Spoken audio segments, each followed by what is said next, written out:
Hello, everyone. How are you on this quite dull Friday in the UK? Welcome to Real PR with me, Fiona Scott. I hope you've had a good month since I last appeared, and a prosperous month, a peaceful month, a lovely month. Today, I'm thrilled to be joined by a client and friend. His name's Paul Day, and without further ado, I'm going to let him introduce himself because, that's how we should do it on these chat shows. So everyone, let's give a virtual clap to my client today, Paul Day.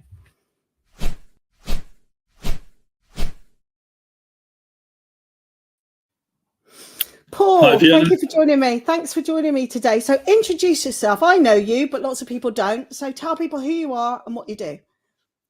my name's Paul Day. I'm a technical and managing director for Filestream Ltd, document management software in the UK. I've got clients all over the world, and that's me. Okay, so for those of us who don't know, Paul, what is document management?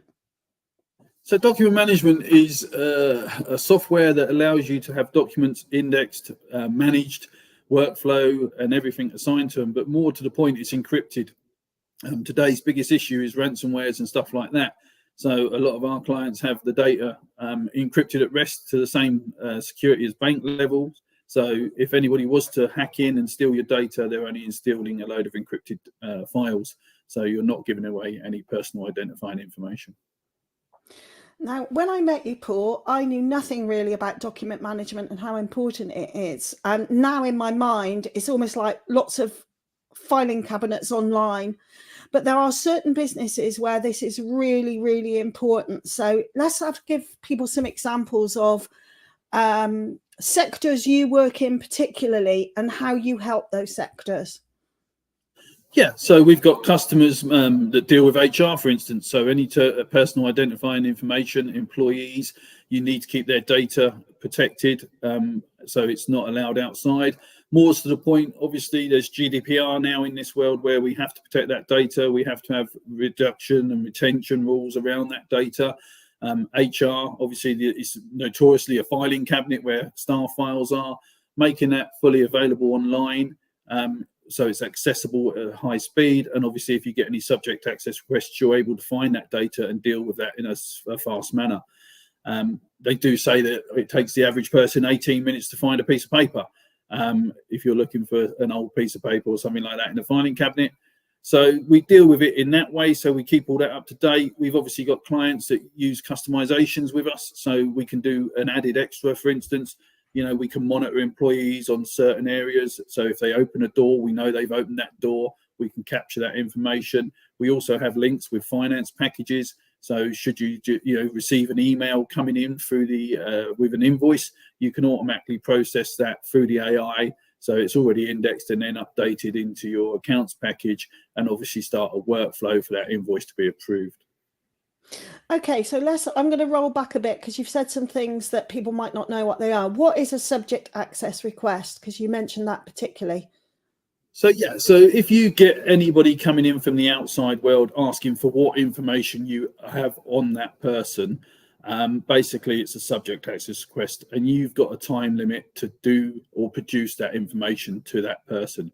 So for instance, you may have an employee come to you and say, I want to know everything that you've got on the HR file. And that will be all their training certificates, their contracts, their CVs, their warnings, their performance reviews. And obviously they're entitled to that information. So should you get that subject access request, and obviously you give them some information that isn't current, i.e. an out-of-date contract or an out-of-date warning or something like that, then obviously you're not doing what you should be doing under GDPR with that data. So, you could open yourself up to potential fines, but more nowadays, people would use that information in a tribunal case. So if you're proving that you're not keeping the data up to date, then obviously you've got a risk of losing a tribunal by having that data out of date. Now, I know from working from you, Paul, that HR is an area you work in, but you also work in education. Tell us about that. Yeah, education, obviously special educational needs. You've got all different plans for these children.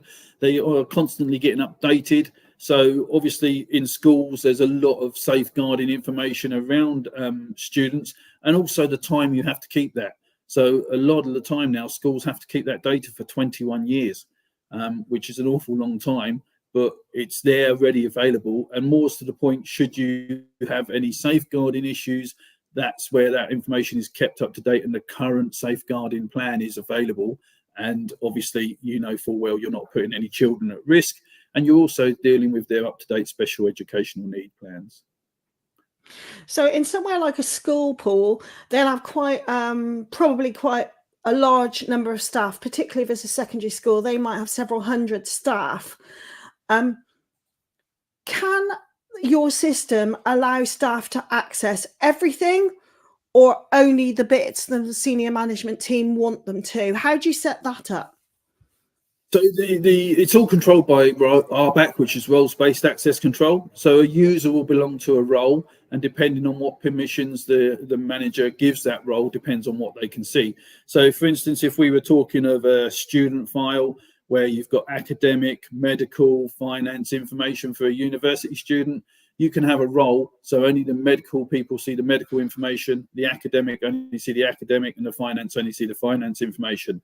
But you've always got the choice where the manager will be able to go in and see everything to do with that student.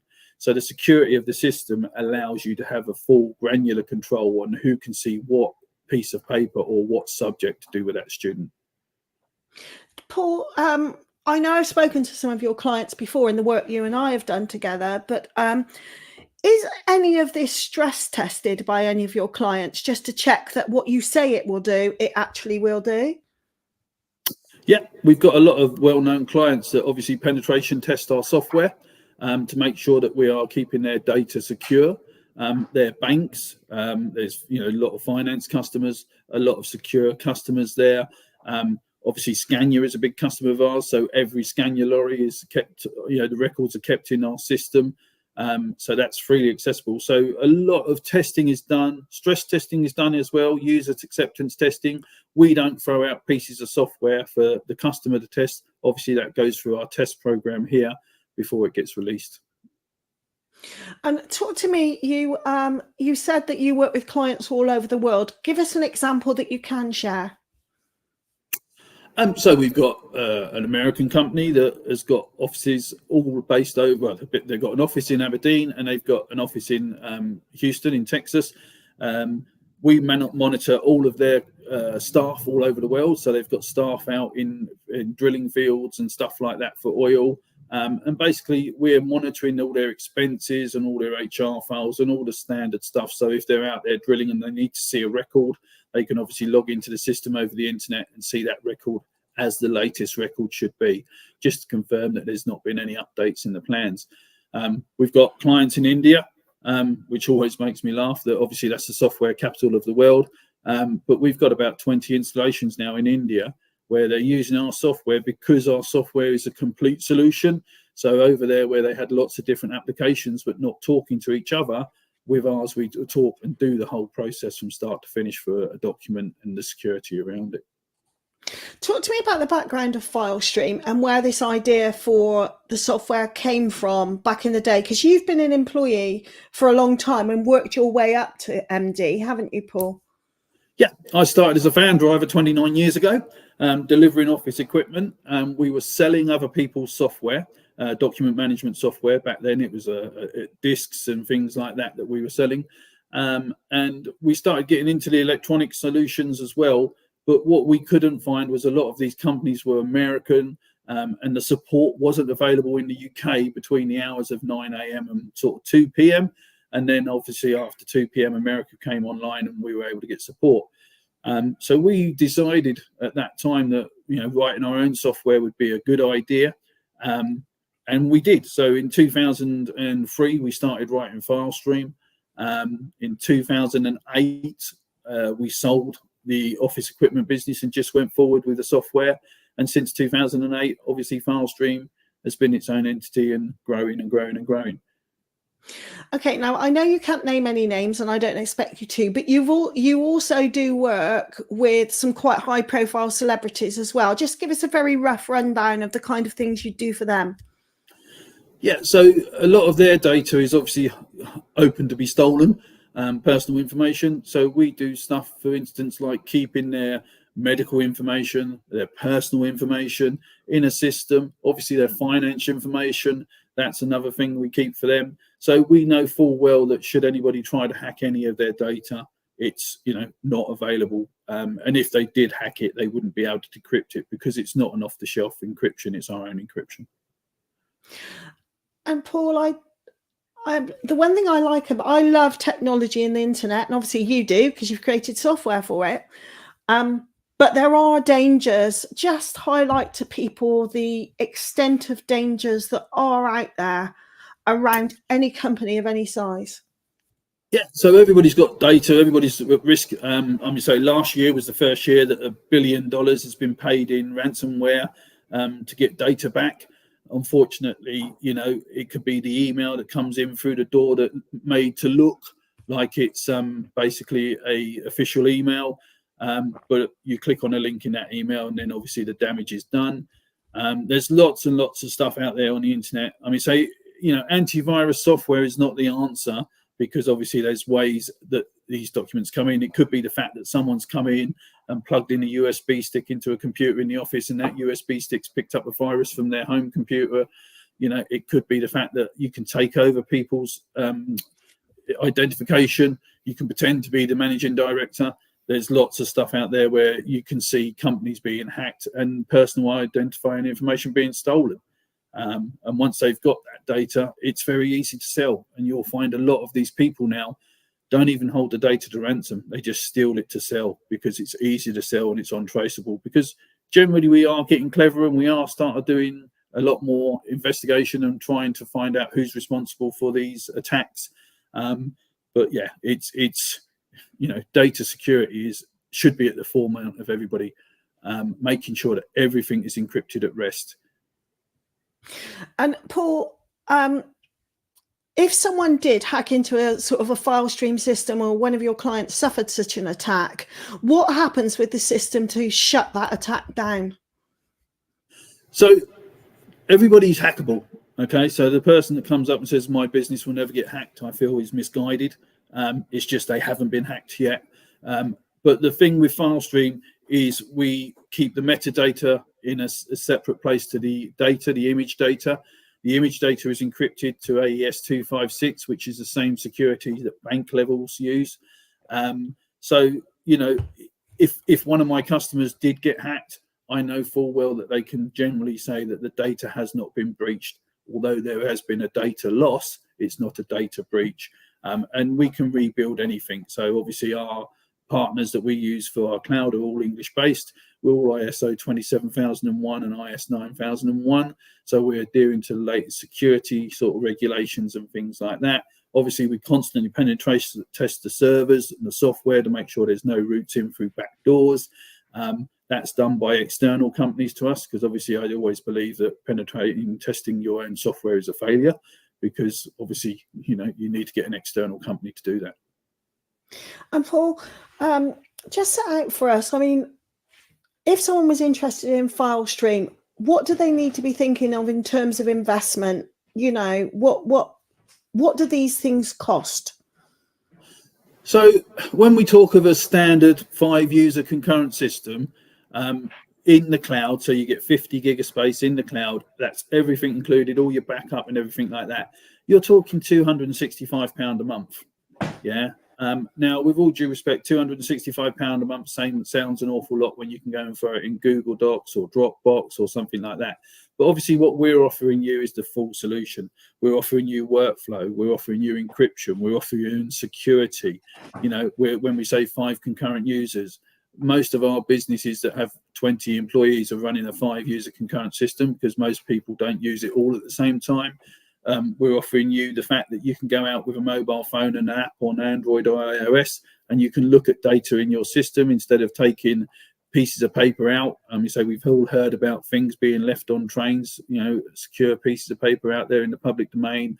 We're giving you the security, the safety, and obviously also the audit control. It's very important that any document you have in a system to be, in a court sort of thing, we have to have you got audit control on that document. And the answer to that question with Filestream is, I know for instance, that Fiona's printed this document. I know that Fiona's looked at this document. I know that Fiona's changed this document, and I can go back to the previous revision of that document. So the security around the whole system is much more complex than just saying, I have this piece of, or this file saved in a Windows folder. Paul, you do give talks, and I know, out and about. What kind of things, when you go and meet a new group of people, when you go to a business show or you give a talk, what are the kind of things that you're talking about to make people have conversations with you about documents, data, security? What are your sort of favourite subjects? I generally believe, as a GDPR practitioner, that it's not down. There's lots of different softwares out there that do what we do. And some people will quite often say to me, well, I've got, SharePoint, for instance. SharePoint is a document repository. It's not a document management. And you'll find that if you get a data breach, normally they're going to come in at an admin level and they're going to take all of your SharePoint farm with it. We had a client recently that had that come in. They had a virus, they've come in and they know full well that everything in their SharePoint has been captured by the data people, and it's not encrypted. So there's lots of times you can do things like this, but the biggest thing I try to get across is making people aware. There's someone will want that data for something, and it's not even sort of the data damage or the loss of the damage, it's a reputation to your business. So the likes of someone, for instance, like Dropbox, that have got 700 million customers worldwide, they can quite honestly and truthfully afford to lose 10% of their customers, and it doesn't really affect them much. But obviously a smaller business, a small medium business like ourselves that are starting up, if you get a big bang on your reputation, that goes out and can cause the damage and potentially close a lot of businesses down. We're seeing some amazing companies start up now, and they're growing very, very quickly. And with data protection, they don't normally worry about it too much until it's too late. I've been talking to some clients that will worry about it as a day-to-day thing, and then I get some clients to come to me and say, I've just had a data breach, can you help me? I can't help you with a data breach, I can only help you moving forward with a data breach. So it's quite, my job is to make people aware that burying your head is not the answer. Hoping it never happens is not an answer. And obviously, if you do have a data breach and you report it to the Information Commissioner's office, they're going to ask you questions like your, document retention policies, your GDPR policy. And if you don't have that, then obviously they know you're not taking data seriously. And we all know some of the big names that have been hacked, British Airways, all that sort of stuff, that if they can get hacked, then anybody can get hacked. Mm.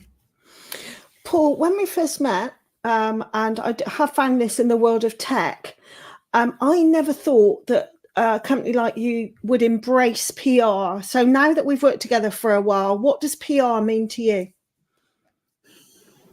So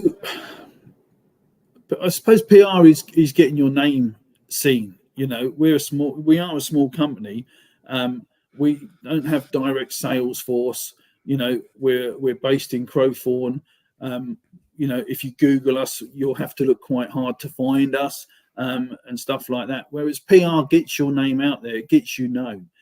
Since we've been working with you, you've done amazing stories for us and helped us get our software known outside of where we were, introducing us to other people. And I believe people do business with people, not companies. I know that Fiona, you're Scott Media. As you know, I'm Paul Day. Obviously, there's other employees here, but people do business with me because obviously they know that I'm not telling them false information.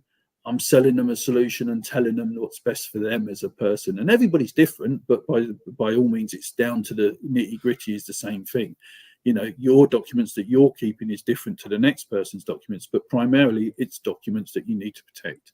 So PR helps me be known, I would say. It helps me have a face to just a name or just an email. So that's what I get out of it personally. And you also do things, because we've got some PR around things that are not to do with work and not to do with techie stuff, because you do quite a lot for charity, don't you? Tell us a bit about that. Yeah, I always like to do challenges, I suppose you would say.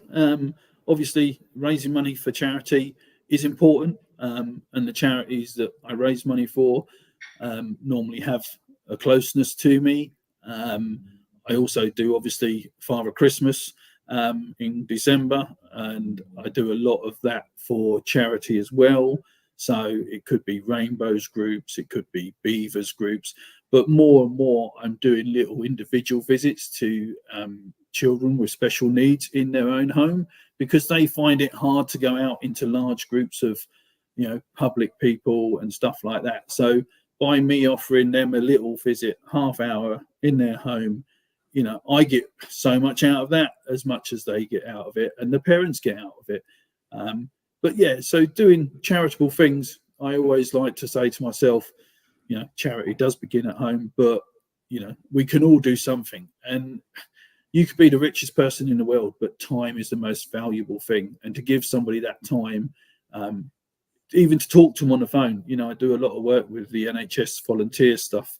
And, you know, since COVID, going out and doing things like getting people shopping, getting their prescriptions. And I think I've probably done somewhere near 850 tasks on that in the last 3 years. And I get rewards out of it, speaking to people for 6 weeks at a time, you know, a couple of times a week, giving them a call, seeing how they are. And I hear how they enjoy and look forward to that call, because there is a lot of people in this world that are lonely. And I think that we all need to just love thy neighbour, really. Look out for the local people. There's a load of older generation coming up. And by helping them doing certain things, it gives them the chance to stay independent and living for longer. Joe, I didn't know you did the NHS thing, but I do know that you've actually been Father Christmas in December for about 25 years, isn't it, Paul? You even have your own Father Christmas suit. Yeah, I've had quite a few Father Christmas suits made for me, which is quite interesting. So that started many, many years ago. My older sister had a rainbows group, and she asked me to be their Father Christmas one year. And from there, it just blossomed.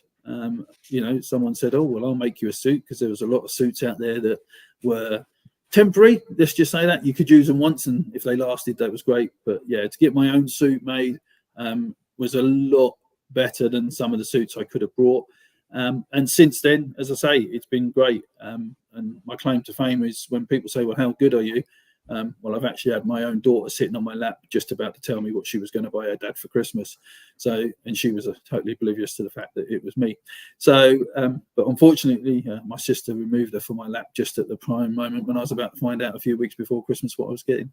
So, yeah, and, you know, to see the faces of these children, that just talking to them, giving them something like a selection pack or a little gift is priceless, absolutely priceless. And yeah, I thoroughly enjoy. December is a mental month for me. I don't get a lot of free time, but at the end of it, I know I've made a lot of people happy. And the other thing, Paul, I mean, you did a challenge last year and you lost a ton of weight, didn't you? Let's tell us about that. Yeah, so unfortunately, I did get hit by COVID quite badly, and I'm lucky. That was before any vaccinations were around, and it gave me a kick to change my lifestyle. So I needed something. I'm one of these people that need something to get to a goal. So I found a thing for Tommy's the Baby charity. My niece lost a baby during lockdown. So they had a skyscraper challenge. So the thing was to run up 1,100 stairs in an office, the cheese grater in London, and then abseil down off of the roof.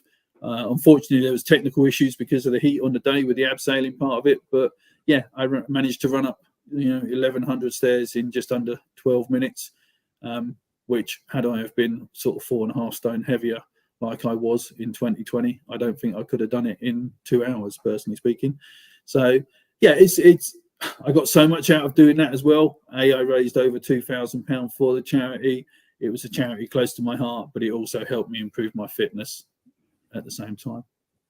Talk to us about that. I mean, you didn't just suddenly rock up and run up 1,100 steps, did you? You put in a lot of work and training. Talk us through that training program that you did, Paul. Yeah, so I joined a gym. I changed my life. Went to a nutritionist, and understood what I was doing wrong. Most of the time, it was what I was putting in my mouth and not walking past. The chocolate bars and the burgers and everything like that. I was in the gym probably 3 to 4 times a week, whether that be running, whether that be on a treadmill or on the stair climber. So obviously a lot of the time I was on the step climber because that's what I was doing. So it was hours and hours and hours. It wasn't just a matter, as you say, of deciding that I'm going to do this, I'm going to raise some money, and then I'm going to climb up 1,200 stairs. So my timing was 90 steps a minute, which, if you work that out, that's 1.5 steps a second. So basically, that was an achievement for me. I'm no spring chicken. I'm in my 50s. So doing something like that was a major target and an achievement. I look at that as being an achievement because I raised money for a charity that was close to me, and I've improved everything around it. But you're doing it again, aren't you, next year? So tell us about that. Yeah, I believe you can always sit there at home and say, that's easy, I can do that. So the new thing that's just about to happen is I will be running the London Marathon next year. And I've never done anything like that. My limit of running has been, since I've been training, I've been doing park runs where I achieve 5K in about 35, 36 minutes. I'm just going to be taking it up from 5K to 26.2 miles in April next year, and do the most probably iconic marathon in the world, which is the London Marathon. So, yeah. So I'm now starting training for that. So what does your training involve at the moment, and how do you see that developing over the next few months? Oh, wow. There's a good question. So 3 nights a week, I'm running and walking. I've just gone for the next level now. So at the moment, I'm completing 10 kilometers in about 1 hour and 20 minutes. So my next stage of that would be to move that to 15 kilometers. And then obviously I'm trying to see if I can get up to half marathon level by sort of late October. I'm going to find a half marathon to run and get a time on that. I suppose it's all down to official times. I would like to aim, as I say, and do the 26 miles in about 5.5, 6 hours. But who's to know what, I've never done anything like this, but all I can say is, I've got a lot of running and a lot of work ahead of me, because at this moment in time, I could probably I could do 10 kilometers, but I've never gone past 10 kilometers. I mean, I'm looking forward to see how you get on. When you're on the marathon, by the way, there's a mile markers that you will see on the route. And I'm just going to say this, they were made in Swindon. So I'm just going to let you know. Yeah, they're made from recycled materials. All the mile markers are made from recycled materials. Because I did that story for a little company that just around the corner from me, and they're 3D printed as well. So just right up your street, Paul, in terms of techiness. There you go. I'll sign every one of them as I see them. I'll be counting them down. Put it that way. I doubt you'll have the puff for that. Now, I know you haven't decided which charity you're going to be running for, but it will be for charity. What kind of area of charity this time are you going to focus on? I honestly don't know at this moment in time. I would like to do, as I say, a charity close to me, or someone I know that is in that predicament. So any sort of cancer charities or charities that really make a difference. I always look at that when I sort of do things for charity. I believe that there's great charities out there, and I like to sort of think that I'm raising funds for a charity that actually utilise most of their funds. Unfortunately, there's some charities out there that are quite heavily driven by administration. And for every £1 you raise, sort of 70 pence of it goes towards the running of the charity, which I tend to like to look at what is that happening. Where is their money going? And if the charities that sort of, if you're raising £1, if at least 50% of it's going towards helping the people that the charity is supposed to be helping, then that's a valuable charity in my eyes.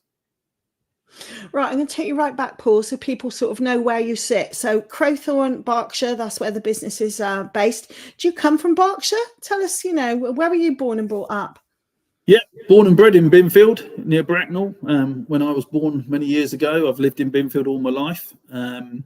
I've obviously, did have a 2-year stint out of Binfield up in London area when I was working in London quite a lot. But I always came back home. Family's very close to Bracknell.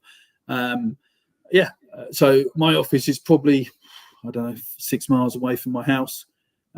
So not a big commute, but obviously, I travel all over the world and all over the country for my job. So sometimes I'm on the road at 4 o'clock in the morning, getting home at 10 o'clock at night. But yeah, it's born and bred. Got 3 lovely sisters. Obviously, mum and dad are passed over now. They've gone and left us into this lovely world. But, we were all very, very close, and we all live within a 3-mile radius. Brilliant. And you're going to be in Swindon next week, I should just say. So people might see you at the Swindon Business Show. So, folks, if you're listening to this, find Paul, Filestream. He'll be on the Filestream stand, so you can have a chat with him. Right then, Paul, sell Berkshire to us. What does Berkshire have to offer? Because I come from Swindon, and I have to say a lot of people, no, Swindon isn't beige and boring. It's got this, and this. So tell us what is great about Berkshire. Oh, well, there you go. What have we got in Berkshire? Well, obviously, we have a lovely Windsor Castle. Windsor Castle's in Berkshire. We have the lovely Ascot Racecourse in Berkshire. What else could we say? We have a lovely new town centre, which is totally revamped, rebuilt, everything like that. There's other things. Berkshire's a main route from the M4 to the M3. So if you're coming up from lovely Swindon and you want to go down sort of through that way, you would use the M4 corridor and then go through Bracknell. A lot of people do that. We have, coral reef swimming pool for sort of if anyone likes swimming and everything. It's the biggest thing, I suppose, for me, which I'm starting to appreciate more, is the green space. We have a lot of green space where you can come up and do some lovely walks through the forests, the lookout and stuff like that. So, yeah, it's not your hustle bustle town of London in any shape or form. I actually think that we don't have a nightclub in the whole of Bracknell. So if you're coming here nightclubbing, then you'll probably be best to carry on going. We do have lots of pubs and lots of restaurants. I think now there's something like 25, 30 restaurants in the town itself now. All new cinema and everything like that. We've got a bowling alley. So, yeah, but that's it, really. Bracknell being Bracknell, it's just full of good people having fun. So, okay, we're going to wind up now. So I need you to, let's think about the future then. What do you think in terms of tech is coming up that we should be aware of? It could be positive things or things that are more risky. What do you think is coming in the world of tech throughout 2024 and into next year? So, unfortunately, the negative side of tech is still the amount of breaches and ransomware and attacks that are happening. They're more and more now. You only have to listen to the news every single day to hear or see companies that have been breached. So that's the scary side of it. AI is now coming up in a big way. Even some of the artificial intelligence stuff is, there's a lot of deep fakes out there. You only have to Google the deep fake where a certain company got done for £20 million. That was where a CEO was brought into a meeting, and basically he told somebody to pay £20 million into a bank account, and it was done, and it disappeared very quickly.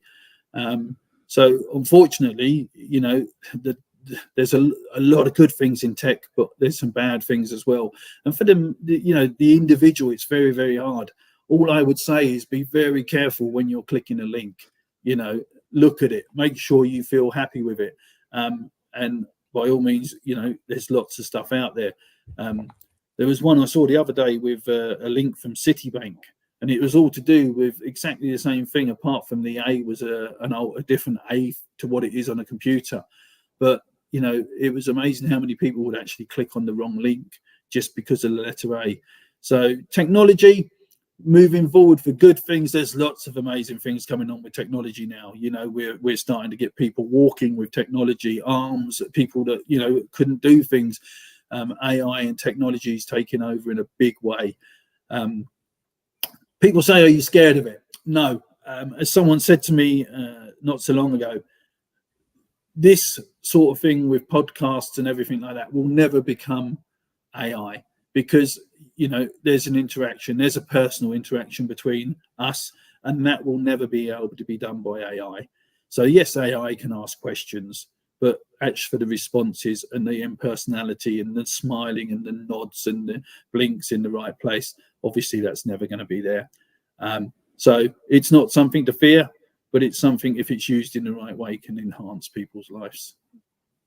I totally agree with you, Paul, and I'll often say that because in my world, a lot of people who work in PR, writing, media worry about AI. They think it might replace jobs, and I just see it as another advance in technology where in some sectors it might have that impact, but generally it can't replace, it can't be you. No. It can't be people. It can't. People are watching us today interacting. They will know from our tone of voice, how we talk to each other, how we might have banter, that we know each other. And AI can't replicate that kind of human interaction, not even online. And they certainly, obviously, couldn't do it in the real world. So I think there's lots of brilliant things that will come from AI, but I think you have to be open to the dangers that are there as well. Yeah, awareness is definitely the main thing. Just think twice. If somebody's ringing you up telling you that your internet's not working, then it's a fake. All right, because the greatest will in the world, they're not going to do that. You'll be the first person that knows if your internet's not working. And I say this to a lot of old people: how do you know that it's not a spam call? Well, with the greatest will in the world, is there a problem? And I unfortunately, it's all too, and I say this to people moving forward: if you're worried about a call and you want to end that call, just turn around and say, I don't have any money that I can give you. I need to go and speak to my son, daughter, or someone like that, because they're the people that do my payments. That will end any spam call or any fake call where they're trying to get hold of your money. No bank is going to ring you up and ask you for the information that these people ask you for. So it's always, and there's lots of information out there. There's a TV program around all these fake calls and stuff like that. If hang up, don't even engage with them. It's not being rude, because you're not asking for that call, and it will protect you in the long run. If you need that service, you will go and look for that service. If you don't need it, they're not going to ring you to try and get you to say your internet's not working or anything like it. I always think, because my mum's 81 and she'll often refuse to engage with technology through fear, and yet she misses out on so much because of that, Paul. So you giving advice to the people you meet in your daily life, I just think is really, really valuable. I tried to talk to my mum about, the value of being connected through social media, as long as you're wise. I don't think it's healthy to completely shut yourself off from it because you're fearful of what might happen. 100%. And there is technology out there that helps the older generation become independent still. We have all these sort of helpline call buttons that if you fall over or if you're having a seizure, it will trigger alerts and stuff like that. Mobile phone technology is coming on now where that can also do the same thing. I suppose, our generation, and when I say that in the nicest possible way, Fiona, we're going to be the next old generation that's going to be, more savvy around technology. Say it's hard enough now to get a bank staying open. If you look how many banks are closing down in the high street, that's a shame. Post offices as well. You're taking away the older generation's conversation. That's the biggest thing for some of these people. Going to the bank for them or going to the post office is them meeting other people. And I do look at that at this moment of time as being negative, but obviously, we have to replace that with something else. And as I say, for me doing my NHS stuff, the amount of people that I talk to that are lonely, that don't talk or see to anybody, it's heartbreaking. Absolutely heartbreaking. I still remember going to help one lady who, she asked for 2 tins of peas, and I delivered those 2 tins of peas. And when I got to this lady's house, the safeguarding alarms that were there was just unbelievable. She didn't have any money to pay for 2 tins of peas. And it was basically down to the fact that COVID had come. She had no way of getting money. She had no way of getting out to the bank because she didn't drive. So there was no taxis or no buses or anything like that. And in the end, I was like, I can't walk away from this. I need to do something. And personally, I said, give me a shopping list. I will go and buy that shopping for you, because, I was faced with a 7-stone, 92-year-old lady that had no help. And it was like going down to Tesco's, buying her £60 worth of shopping, which to her was her world, and able to get her to see something, because it was clear to me that she had nothing in her house. But luckily enough, by doing something with the NHS like that, I've got a safeguarding team that I can ring. I rang them. I said, I've got grave concerns. And we were able to, within a week, get a lot of stuff sorted for that lovely lady. And I still talk to her now, 3 years on. I still have a regular phone call with her once a week. How are you doing? Is there anything you need? And, she's just a lovely lady who, if I didn't have that interaction with her at that right time, I generally believe she would have been forgotten, and she would have probably passed away with some starvation or something like that, because she just didn't get no help. And that one sticks in my mind to this day. Oh gosh, Paul, don't. You're pulling on our heartstrings there. But tell us then, I guess you believe fully that one person in a small community can make a big difference to other people. Oh yeah, going back to right in the beginning, you can have all the money in the world, but time's the most valuable thing. Time with your family, time with helping somebody else. Now, if you were to give half an hour talking to somebody that needs you at that right moment, you could potentially save their life. We're hearing about all the stories about people, unfortunately, taking their own life in the current climates and stuff like that. Just asking somebody, how are you? Not, and meaning it. I know that sounds really, really crazy. It's all too easy to say, hi, how you doing? You all right? Yeah, I'm fine, thanks. You need to spot the signs. Are you fine? Can you see something different about that person? Even saying, do you fancy a coffee? I know it's, coffee's an expensive thing, but that £1 or £2 or £3 cup of coffee could potentially make a life-changing difference to that one person. And I would willingly buy anybody coffee. You see people on the street. It's not a matter of giving them money. The people on the street, they want food and water. Go and buy them food. Yeah, don't give them money. Don't just walk past them. All right. The day where I feel that I couldn't buy a big issue, or I couldn't buy somebody a sandwich that's starving or a drink, would be a sad, sad day for me. And some people say, oh yeah, but you could get taken for a ride. There's genuine people out there. Don't think that they're all trying to take you for a ride. And this is where I feel we are, as well as a nation. We can all be judged by media, judged by people going, oh, they're just doing it, they're this, they're that. But there's a lot of sincere people out there that need help. So half hour talking to someone, whether it's your elderly neighbour, somebody that you haven't spoke to, pick up the phone and just say, hi, how are you? It's a valuable thing. So, Paul, on that note, I think that the last few answers you've given are probably in time bringing you more business than anything else you've given, because you've just shown that heartfelt feeling that you have about helping people. So how can people find you, Paul, and connect with you? So I'm on LinkedIn. They can find me on LinkedIn. They can also look at our website, filestreamsystems.co.uk. Thanks to you, I'm very easy to find on LinkedIn. So, that's all good. Just reach out. I'm available somewhere out there. I'm dead easy to find now. But as I say, just give us a call. Our number's on our website. Any questions, ask. I'm not going to charge for an answer to a question if I feel that it's going to help you one way or another. Oh, Paul, thank you so much for your time today. It's been a joy to talk to you. Thank you, and have a good month. And good luck with all of your training. But I'll be keeping in touch with everything that you're doing. And maybe next year, after you've done the marathon, I'll invite you back and we'll all see how you get on. So massive good luck with your training program.